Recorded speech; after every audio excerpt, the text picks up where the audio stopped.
Hello दोस्तों, नमस्कार। स्वागत है आप सभी का एसकेसी क्लासेस यूट्यूब चैनल में।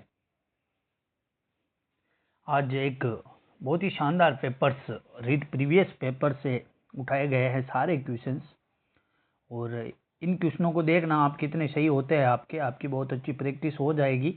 शानदार क्वेश्चन से सारे एक नंबर क्वेश्चंस बनाए गए हैं मैंने। और पिछली बार जो मैंने पेपर करवाया था उसमें काफ़ी सारे रेस्पॉन्स आए थे कि सर थोड़ा लेवल बढ़ाइए, तो ठीक है, आज का पेपर उससे थोड़ा अच्छे लेवल का है, ठीक है। और आज के पेपर में जो अच्छा करेगा, यानी कि आज के पेपर में जिसके समथिंग यदि 20 प्लस क्वेश्चंस अगर सभी के सही हो जाते हैं तो आप सबकी तैयारी बहुत अच्छी है, ठीक है। और आप यदि 15 क्वेश्चंस ही कर पाते हैं तो आपकी तैयारी में थोड़ी कहीं ना कहीं अभी भी कमजोरी है। तो देखिएगा, आप खुद करते जाइएगा और लास्ट में देखिएगा कि आपके कितने क्वेश्चंस जो है सही होते हैं, ठीक है ना दोस्तों। बहुत ही शानदार पेपर है। और क्लास को शुरू करने से पहले एक बार अपने सभी साथियों को क्लास को शेयर कर दीजिए और लाइक ज़रूर करें दोस्तों। और यदि आप हमारे चैनल पर नए हैं तो चैनल को सब्सक्राइब करके बेल आइकन दबाइए ताकि आने वाली क्लास का नोटिफिकेशन आप तक प्राप्त हो जाए, ठीक है दोस्तों। एक सब्सक्राइब तो कर दिया करो, आप लोग केवल सब्सक्राइब मांग रहे हैं आपसे, बाकी सब विदाउट फीस आपको करवा रहे हैं सब कुछ, ठीक है ना। मतलब कि इतना मेहनत करके आपके लिए पेपर बनाया जाता है, मतलब कि इतने अच्छे तरीके से पेपर बनाया जाता है, ठीक है। बिल्कुल रीट के पेपर के जैसा ही पेपर बनाते हैं, ठीक है। बहुत मेहनत लगती है इसमें, ठीक है। सारे पेपर्स का एनालिसिस करके पेपर बनाया जाता है, ठीक है ना दोस्तों। देखिएगा आज की क्वेश्चंस, पहला क्वेश्चंस देखिए। एक अधिगम विकलांगता जिसमें लिखावट में कठिनाई शामिल है कहलाता है। एक अधिगम विकलांगता है, लिखावट में कठिनाई, लिखने में कठिनाई किसके अंदर होती है। अब पढ़ लिया, केवल एक शब्द को पकड़ना है, लिखावट में कठिनाई शामिल होती है। क्या वो डिसलेक्सिया, डिस्कैलकुलिया, डिस्ग्राफिया या फिर ध्यान अभाव, अति सक्रियता विकार। देखिए, लिखावट में कठिनाई किसके अंदर शामिल होती है, डिस्ग्राफिया के अंदर। काफी बार बता चुका हूँ ये क्वेश्चंस में बहुत सी बार। डिस्ग्राफिया, डिस्कैलकुलिया, डिसलेक्सिया, ये चीजें आप सब ध्यान रखना। ADHD आज के पेपर में मतलब मैं सब कुछ बता दूंगा कि कौन से टॉपिक से क्वेश्चंस आएगा, 100% बता रहा हूं मैं आपको। पूरी क्लास देख लेना आप लोग, लास्ट में मैं इतना अच्छा एनालिसिस बताऊंगा आपको पेपर का कि आपके 20 क्वेश्चंस तो आप आराम से कर पाओगे। जो मैं बताऊंगा वो पढ़ लेना, ठीक है। देखिए, इसमें आपको डिसलेक्सिया देखना है, डिस्कैलकुलिया देखना है, डिस्ग्राफिया देखना है, ADHD देखना है। क्या देखना है? ADHD, ठीक है, ठीक है। बढ़ते हैं अगले वाले क्वेश्चंस पे। नेक्स्ट क्वेश्चंस देखिए आप। सेकंड क्वेश्चन है, निम्न में से कौन सा एक योगात्मक मूल्यांकन से संबंधित है पूछ रहा है, नहीं पूछ रहा है, ध्यान रखना। योगात्मक मूल्यांकन, देखिए ऑप्शंस। अध्यापक को छात्र की प्रगति के बारे में निरंतर और तत्काल प्रतिक्रिया प्रदान करना, शिक्षा सामग्री के आणविक विश्लेषण पर केंद्रित, शिक्षार्थी की उपलब्धि का लगातार व्यवस्थित आकलन, या सत्र के अंत में विद्यार्थी के प्रदर्शन का अंतिम आकलन। देखिए, योगात्मक मूल्यांकन का अर्थ होता है कि जिसमें योग प्रदान किया जाता है, यानी कि जिसमें टोटल नंबर्स प्रदान किए जाते हैं, ग्रेड प्रदान की जाती है। तो ऐसा जो मूल्यांकन होता है वो हमेशा सत्र के एंड में होता है, ठीक है। सत्र के एंड में होता है वो वाला, ठीक है ना। तो यानी कि जैसे आपके अर्धवार्षिक, वार्षिक परीक्षाएं होती है तो वो योगात्मक मूल्यांकन के अंतर्गत आती है, ठीक है ना। तो यहाँ जो क्वेश्चंस का आंसर होगा, सत्र के अंत में विद्यार्थी के प्रदर्शन का जो है अंतिम आकलन होगा। क्या होगा? अंत में विद्यार्थी के प्रदर्शन का अंतिम आकलन हो जाएगा। डी ऑप्शन यहाँ राइट रहेगा, ठीक है दोस्तों। चलिए, अब मूल्यांकन को आपको देखना है अच्छे से, ठीक है। योगात्मक मूल्यांकन हो गया, रचनात्मक मूल्यांकन हो गया, मूल्यांकन के सारे 3-4 प्रकार जो भी है वो देखने हैं आपको, ठीक है। यहाँ से क्वेश्चन पूछा ही जाता है। नेक्स्ट क्वेश्चन की बात करें, हार्वर्ड गार्डनर 100% इससे एक क्वेश्चन, एक क्या मैं तो कहता हूं इससे 2 क्वेश्चन आएंगे। कितने क्वेश्चन आएंगे? 2।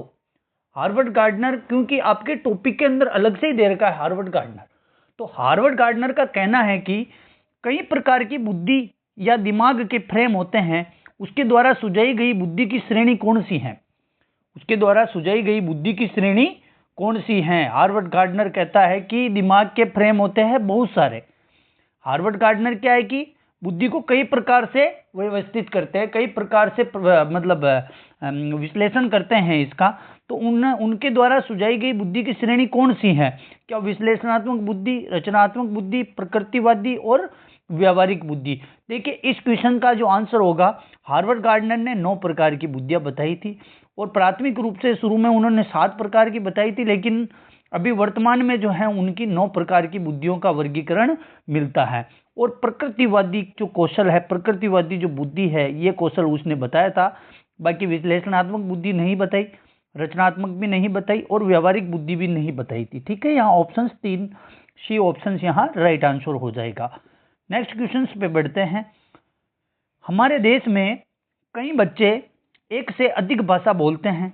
निम्न में से पता लगाए 2 भाषाओं को बोलने की क्षमता वाले बच्चे के लिए सही लाभ क्या है? कहने का मतलब कि कई बच्चे एक से अधिक भाषा बोलते हैं क्लास में, मतलब बहुत सारे बच्चे होते हैं 2-2 भाषाएं आती हैं उनको, 3-3 भाषाएं आती है, ठीक है ना। तो निम्न में से पता लगाना है कि 2 भाषाओं को बोलने की क्षमता वाले बच्चों के लिए सही लाभ क्या है? तो अवधारणात्मक गठन में सुविधा, विश्लेषणात्मक तर्क में सुविधा, संज्ञानात्मक लचीलेपन में सुविधा, या फिर उपरोक्त सभी। देखिए अवधारण गठन में भी उसको सुविधा मिलेगी क्योंकि 2 भाषा आती है। यदि इंग्लिश में वर्गीकरण बताएंगे तो हिंदी ट्रांसलेट कर लेगा बंदा। फिर विश्लेषणात्मक तर्क में भी सुविधा रहेगी, संज्ञानात्मक में भी सुविधा रहेगी। यहाँ ऑप्शंस के अकॉर्डिंग राइट आंसर होगा उपरोक्त सभी। क्या हो जाएगा? उपरोक्त सभी इसका राइट आंसर हो जाएगा। ठीक है ना दोस्तों। नेक्स्ट क्वेश्चंस की बात करें, अगले क्वेश्चंस पे बढ़ते हैं अपन कि एक अध्यापक कक्षा में कुछ गतिविधि कर रहा है। क्या गतिविधि कर रहा? देखिए कि न केवल यह पूछकर कि क्या हुआ, बल्कि यह भी पूछा कि कैसे और क्यों। देखिए कैसे और क्यों के क्वेश्चंस पूछ रहा है, ठीक है। ये वहां पर क्या हुआ, लेकिन वो क्या हुआ जो हुआ, लेकिन कैसे और क्यों हुआ, ऐसे क्वेश्चंस पूछ रहा है, ध्यान रखना अच्छे से। फिर एक प्रश्न के विभिन्न उत्तरों तर्क की तुलना करने में मदद करना, जो वास्तव में सबसे अच्छा जवाब है। इन गतिविधियों से वह बढ़ावा देने की कोशिश कर रहा है। वह किसको बढ़ावा दे रहा है? बताइए किसको बढ़ावा दे रहा है वो? क्यों और कैसे, ये दोनों क्वेश्चंस कर रहा है वो, याद रखना। क्यों और कैसे के क्वेश्चंस कर रहा है, तो किसको बढ़ावा देखिए क्यों और कैसे कहने का मतलब वो पूछ रहा है क्यों हुआ वहां पे। अच्छा आपने बता दिया इसीलिए वहां पे ऐसा हुआ। कैसे हुआ, क्यों हुआ, कैसे हुआ, ऐसा ही क्यों हुआ, दूसरा भी। यानी कि कहने का मतलब कहीं ना कहीं वो आपस में आलोचनात्मक सोच का विकास करना चाह रहा है। कौन सी सोच? आलोचनात्मक सोच का विकास करना चाह रहा है। ठीक है ना, यहां राइट आंसर हो जाएगा बी। क्या हो जाएगा? बी राइट आंसर हो जाएगा। ठीक है ना दोस्तों। नेक्स्ट क्वेश्चन पे बढ़ते हैं। अगला क्वेश्चन है सकारात्मक और नकारात्मक उत्तेजनाएं, सकारात्मक और नकारात्मक उत्तेजनाएं या घटनाएं छात्र के व्यवहार को प्रेरित कर रहे हैं। कौन से मनोवैज्ञानिक परिप्रेक्ष्य से इस तरह से प्रेरणा की व्याख्या करते हैं? सकारात्मक और नकारात्मक उत्तेजना या घटनाओं की बात हो रही है, ठीक है। तो देखिए ये सब जो मनोवैज्ञानिक कौन सा परिप्रेक्ष्य है जिसके अंतर्गत सकारात्मक नकारात्मक उत्तेजनाएं और व्यवहार को प्रेषित कर सकते हैं, तो वो अपने व्यवहार के अंतर्गत आता है। किसके अंतर्गत आता है? व्यवहार के अंतर्गत आएगा, व्यवहारात्मक के अंतर्गत आएगा। नेक्स्ट क्वेश्चन की बात करें, अगला क्वेश्चन देखिए। आखिरी में मैं कह रहा हूं आपको, आखिरी में मैं इतना अच्छा एनालिसिस करके बताऊंगा क्या पढ़ना है। 20 क्वेश्चंस मैं बता दूंगा आपको कहां से आएंगे। देखना आप। समावेश शब्द का मतलब विशेष शैक्षिक आवश्यकता वाले बच्चों को नियमित कक्ष में शिक्षित करना। समावेश शब्द का मतलब क्या बताया कि विशेष शैक्षिक आवश्यकता वाले बच्चों को नियमित कक्ष में शिक्षित करना चाहिए, यानी कि सर्वाधिक समय तक, पूरा समय, कुछ समय या किसी समय नहीं। तो इस क्वेश्चन में क्या है कि समावेश शब्द का जो मतलब होता है, ठीक है, समावेश शब्द का मतलब होगा कि विद्यालय का जो समय होता है उस कक्ष के अंदर बच्चे को पूरे समय वहीं रखना चाहिए उसको, ठीक है। विद्यालय में पूरा समय उसको देना चाहिए, ठीक है। सर्वाधिक समय नहीं होगा, पूरा समय होगा, ठीक है दोस्तों। यहाँ ये राइट आंसर हो जाएगा। ये पेपर में पूछा गए क्वेश्चन से सारे क्वेश्चन पूछे गए हैं, ध्यान रख लेना। नेक्स्ट क्वेश्चन देखिए। एक भाषा शिक्षक कक्षा में कविता का विवरण समझाकर कक्षा में कविता पढ़ा रहा है और छात्रों को स्पष्टीकरण से निष्कर्ष निकालने या फिर व्यापक विचार करने के लिए कह रहा है। यह किसका एक उदाहरण है? किसका उदाहरण होगा ये कि कक्षा में कविता का विवरण समझाकर कक्षा में कविता पढ़ा रहा है और छात्रों को स्पष्टीकरण से निष्कर्ष निकालने या फिर व्यापक विचार करने के लिए कह रहा है। तो यह किसका उदाहरण होगा? क्या आगमनात्मक तर्क का, निगमनात्मक तर्क, अवधारणात्मक तर्क, या फिर मानचित परिकल्पनात्मक परीक्षण? देखिए यहाँ जो बात कर रहा है ना, यहाँ जो बात कर रहा है कि कविता का विवरण समझा रहा है, कविता पढ़ा रहा है, स्पष्टीकरण से निष्कर्ष निकाल रहा है। क्या कर रहा है? स्पष्टीकरण से निष्कर्ष निकाल रहा है, यानी कि उदाहरण से नियम की ओर चल रहा है, क्योंकि निष्कर्ष तो बाद में निकल रहे हैं, तो उदाहरण से नियम की ओर चल रहे हैं, तो आगमनात्मक तर्क हो जाएगा। क्या हो जाएगा? आगमनात्मक तर्क हो जाएगा। फिर अगले क्वेश्चंस की बात करें, नेक्स्ट क्वेश्चन देखिए, बहुत ही शानदार क्वेश्चन है, फ्राइड का क्वेश्चन है। मनोविश्लेषण का मानना है कि एक प्राथमिक साधन है जिसके द्वारा ईगो है इड पर आच्छद रहता है। ईगो इड पर आच्छद कब होता है बताइए? कैसी परिस्थिति, क्या चीज उत्पन्न होती है जब ईगो इड पर आच्छित रहता है? ठीक है, ईगो जो है इड पर भारी पड़ता है।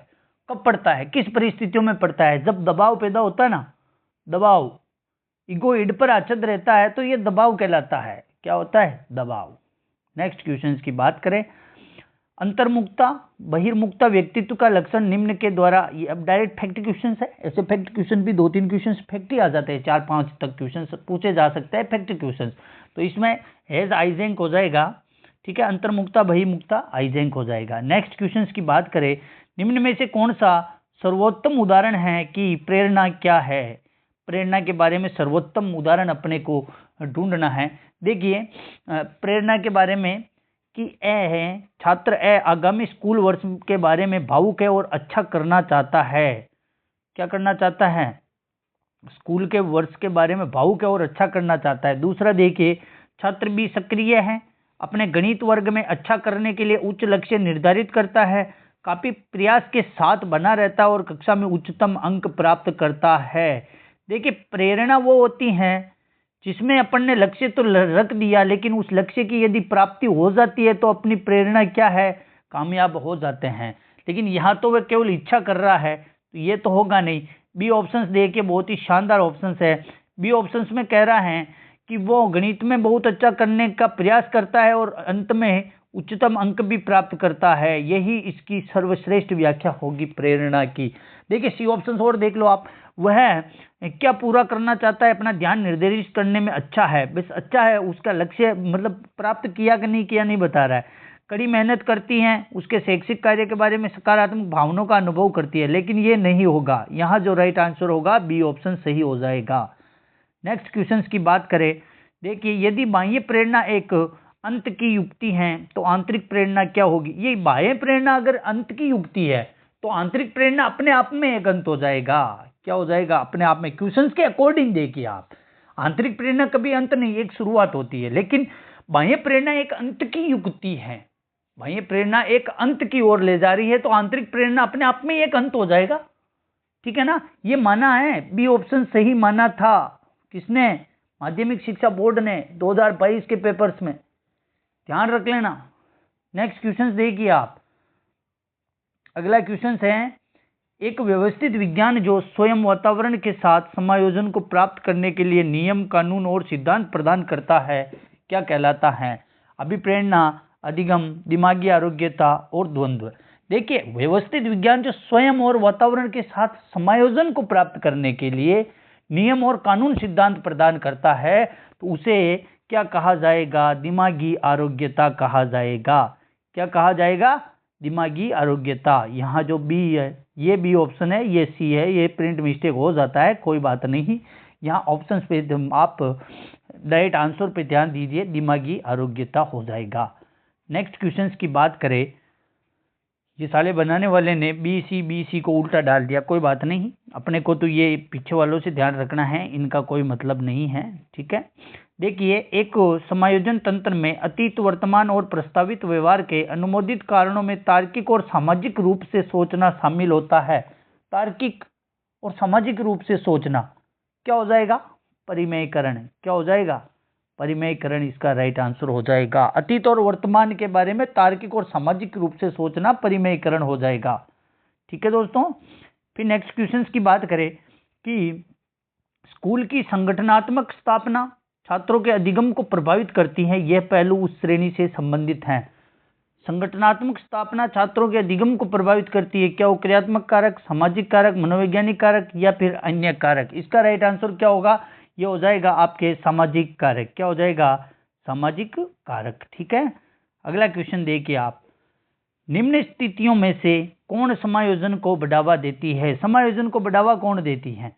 तीव्र उत्सुकता, अपराध का जुनूनी विचार, बीमारी का डर, न्यूरोटिक भय, चिंता से मुक्त। देखिए, तीव्र उत्सुकता कभी समायोजन में बढ़ावा नहीं देती है। तीव्र उत्सुकता में गलतियां ही गलतियां होती है।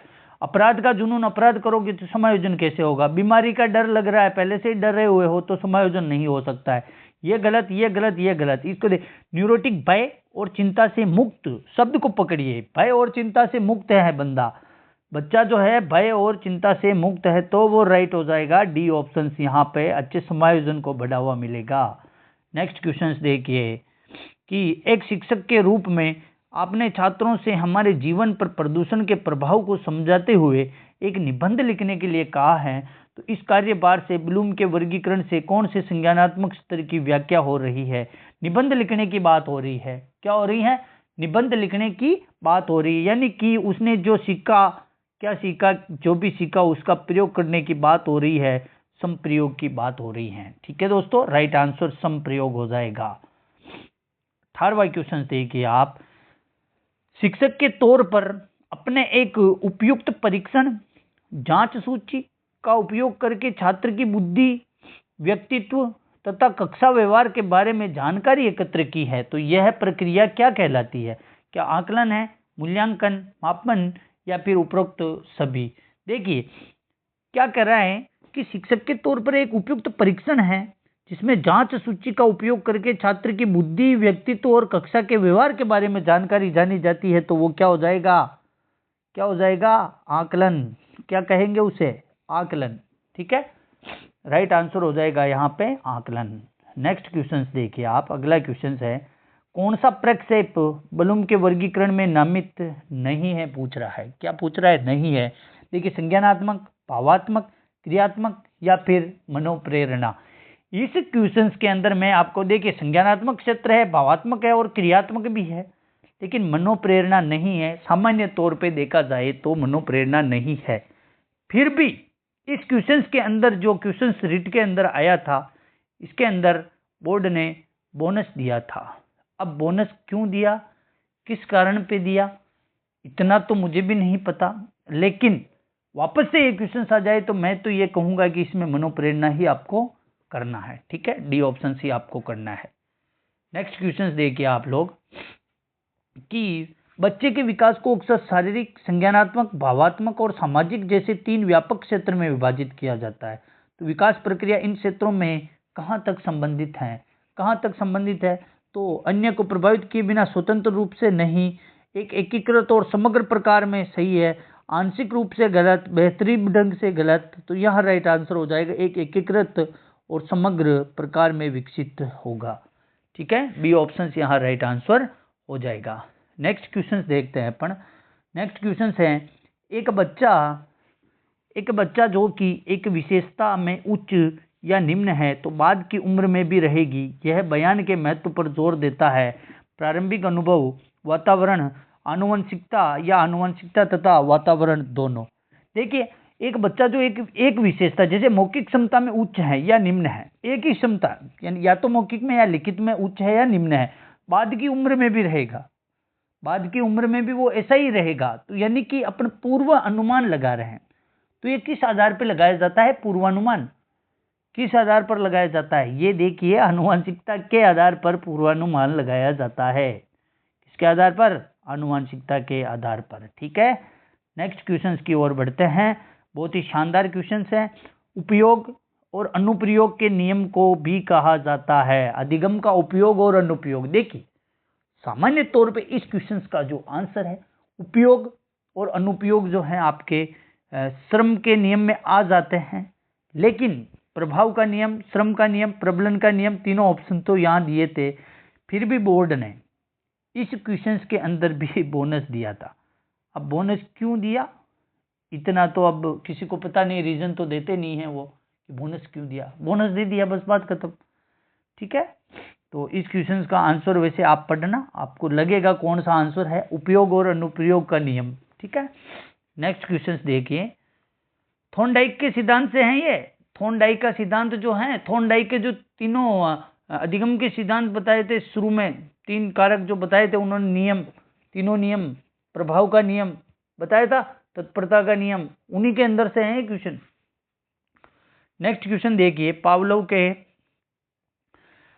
के प्रयोग में कुत्ता न केवल मांस प्रदाता से मांस सीधे मुंह में रखने से लार टपकाता है, किंतु इससे पहले भी, अर्थात जब सीढ़ियों से नीचे आने वाली प्रशिक्षक के कदमों की आवाज सुनता है तो इस मूर्ति को क्या कहता है। देखिए, कुत्ता जो है सीढ़ियों में आवाज आ रही है पैरों की, उसको सुन के ही लार टपकाने लग जाता है। क्या करने लग जाता है? लार टपकाने लग जाता है। तो इसको अपन क्या कहेंगे, क्या कहा जाएगा इसको? विलोपन, बिना शर्त प्रोत्साहन या अनुकूलित उत्तेजना? देखिए, इसे कहा जाएगा अनुकूलित उत्तेजना। यहां राइट आंसर आपका अनुकूलित उत्तेजना हो जाएगा। नेक्स्ट क्वेश्चन पे बढ़े। अगला क्वेश्चन देखिए आप, अनुभूति बच्चे और वातावरण के बीच अंतः क्रिया की निरंतर प्रक्रिया के माध्यम से विकसित होती है। अनुभूति, ठीक है, यह सिद्धांत में प्रतिबिंबित होता है। यानी अनुभूति बच्चे और वातावरण के बीच अंतः क्रिया की निरंतर प्रक्रिया के माध्यम से विकसित होती है। यह किस सिद्धांत में प्रतिबंधित होता है? थॉर्नडाइक, पियाजे, टोलमैन या फिर कोहलर अधिगम सिद्धांत है। देखिए, बच्चे और वातावरण के बीच अंतः क्रिया की बात हो रही है, तो बच्चे और वातावरण के बीच अंतः क्रिया पर बल किसने दिया था? जीन पियाजे ने संज्ञानात्मक विकास में, जीन पियाजे ने संज्ञानात्मक विकास के अंतर्गत बल दिया था। ठीक है, ये राइट हो जाएगा। नेक्स्ट क्वेश्चन देखिए, अगला क्वेश्चन है कि पियाजे के सिद्धांत में एक प्रक्रिया जो पुराने और नए धारणाओं और अनुभव के बीच संतुलन क्रिया जाना जाता है, उसे किस नाम से जाना जाएगा? देखिए, पुराने और नए जो धारणाएं बनी, पुरानी धारणाएं, नई धारणाएं, दोनों के बीच में अनुभव से, अपने अनुभव से संतुलन स्थापित कर लेना, संतुलन स्थापित कर लेना, तो उसको संतुलन ही बोला जाएगा। क्या बोला जाएगा? संतुलन। ठीक है, नेक्स्ट क्वेश्चन देखिए। नेक्स्ट क्वेश्चन क्या है? निम्न में से कौन सी बौद्धिक परीक्षण के लिए उपयोग करने की सावधानी नहीं है? सावधानी नहीं है पूछ रहा है, ये क्या है? सावधानी नहीं है। देखिए, आईक्यू स्कोर के आधार पर अनुचित, रूढ़िवादी और छात्रों के बारे में नकारात्मक उम्मीदों से बचना सही है। तो बुद्धि का व्यक्तिगत आकलन परीक्षक और छात्र के बीच एक संरचित बातचीत नहीं हो सकती है। बौद्धिक परीक्षण में छात्र और शिक्षक के बीच में नहीं हो सकती है। गलत, बी ऑप्शन गलत हो जाएगा। बी ऑप्शन गलत हो जाएगा। यहाँ पे क्या होगा दोस्तों? बी ऑप्शन यहाँ पे गलत हो जाएगा। ठीक है, नेक्स्ट क्वेश्चन पे बढ़ते। इसके 2 ऑप्शन थोड़े नीचे थे, पढ़ लो इनको भी। क्षमता की मुख्य या एकमात्र विशेषताओं के रूप में आईक्यू परीक्षणों का उपयोग न करना, बिल्कुल सही। एक समग्र आईक्यू स्कोर की सार्थकता की व्याख्या में सावधान रहना, सही है। यहाँ बी ऑप्शन गलत हो गया था। देखिए, एरिक एरिक्सन के अनुसार बच्चों का मनोसामाजिक विकास 8 चरणों में होता है। एक कक्षा 3 का छात्र जो 9 साल के आसपास है, विकास किस चरण से मेल खाता है? शर्मिंदगी बनाम संदेह के मुकाबले से, परिश्रम बनाम हीनता, नेतृत्व बनाम अपराध, अंतरंगता बनाम अलगाव। देखिए, कक्षा 3 का छात्र है, 9 साल के आसपास है, तो वो परिश्रम बनाम हीनता, क्या हो जाएगा? परिश्रम बनाम हीनता। एरिक एरिक्सन मनोसामाजिक सिद्धांत से संबंधित है। नेक्स्ट क्वेश्चन देखिए, निम्न में से कौन सा कथन आदर्श संदर्भित परीक्षण के लिए सत्य नहीं है? आदर्श संदर्भित परीक्षण के लिए सत्य नहीं है। देखिए, ऑप्शंस इसके चारों। यह एक मानकीकृत परीक्षण है, बिल्कुल सही है। छात्र के स्कोर की तुलना इसके साथ तुलना करके की जाती है कि अन्य ने कैसा प्रदर्शन किया, तुलना होती है। कहा जाता है कि राष्ट्रीय परीक्षण मानदंडों पर आधारित है, बिल्कुल आधारित है। छात्र के प्रदर्शन की स्थापित मानदंडों से तुलना नहीं की जाती है। मानदंड से कभी भी तुलना नहीं की जाती है। यहाँ डी ऑप्शन सही आंसर हो जाएगा। ठीक है दोस्तों, तो ये था आज का पेपर, बहुत ही शानदार पेपर था। अब आप लोगों को क्या पढ़ना है? वैसे तो मैं बहुत बार बता चुका हूँ कि साइकोलॉजी के अंदर आपको क्या पढ़ना है। 3-4 तो मैंने आपको मनोवैज्ञानिक बता रखे, ऐसे 4-5 सिद्धांत ही बता रखे कि पढ़ो। जैसे कि अभी हार्वर्ड गार्डनर आया था, उसको पढ़ना है, उसमें से 1-2 क्वेश्चंस आएंगे। जैसे कि जीन पियाजे था, उसको पढ़ना है। लेओ वाइगोत्स्की था, उसको पढ़ना है। स्किनर था, स्किनर को पढ़ना है, अच्छे से पढ़ना है। इरिक एरिक्सन था, इसको पढ़ना है। फ्राइड से क्वेश्चंस आता है। अब 6-7 क्वेश्चन तो मैं खुद ही 7-8 क्वेश्चन तो मैं खुद बोल ही गया, ठीक है। विकास की अवस्थाओं पे क्वेश्चन आ रहा है, बार बार आ रहा है तो आ रहा है, आएगा। आनुवंशिकता वातावरण पे क्वेश्चन पे आएगा, क्वेश्चन आनुवंशिकता और वातावरण में। आरटी 2009 पे आएगा, एनसीएफ 2005 पे आएगा, एनईपी 2020 पे आएगा, आकलन मूल्यांकन से आएगा, ठीक है। तो कहीं ना कहीं क्वेश्चंस वहीं से आएंगे, कहीं और से नहीं आ रहे हैं, ठीक है। क्वेश्चंस वहीं से आएगा। अधिगम निर्योग्यता से क्वेश्चंस आएगा। लर्निंग डिसेबिलिटी, व्यक्तित्व के मापन की विधियों पे प्रक्षेपी अप्रक्षेपी विधियों का दोनों की तुलना करके देख लेना। विकास और वृद्धि में अंतर से क्वेश्चन आ रहा है हर बार। अब कम से कम 15-16 क्वेश्चन तो मैं ऐसे बोल गया। इन सब चीजों में जो बोलता हूं वहां से क्वेश्चन आएगा, जो बोल रहा हूं वहां से क्वेश्चन आएगा, 100% आएगा, ठीक है ना। तो अच्छे से पढ़ाई कीजिए। और आपके जो टेस्ट सीरीज चल रही है, जिन्होंने टेस्ट सीरीज ज्वाइन नहीं करी है वो अभी भी टेस्ट सीरीज ज्वाइन कर सकता है। टेलीग्राम चैनल, ऑफिशियल चैनल को ज्वाइन कर लीजिए। वहां से टेलीग्राम से आपको व्हाट्सअप नंबर मिल जाएंगे, नहीं तो मैं यहाँ बता देता हूँ 9351794037। इस पर व्हाट्सअप मैसेज करके आप जो हैं टेस्ट सीरीज ले सकते हैं। बहुत ही शानदार टेस्ट सीरीज है और मॉक टेस्ट मारना बहुत ही इंपॉर्टेंट होता है। प्रैक्टिस करना बहुत ज़रूरी है। साइकोलॉजी है, इसमें लैंग्वेज का खेल होता है। क्वेश्चंस किस प्रकार की लैंग्वेज से पूछे जाते हैं, ठीक है ना। ठीक है दोस्तों, मिलते हैं अगली क्लास में। और आपने यदि सब्सक्राइब नहीं किया तो एक बार चैनल को सब्सक्राइब जरूर करें, लाइक शेयर कीजिए। धन्यवाद।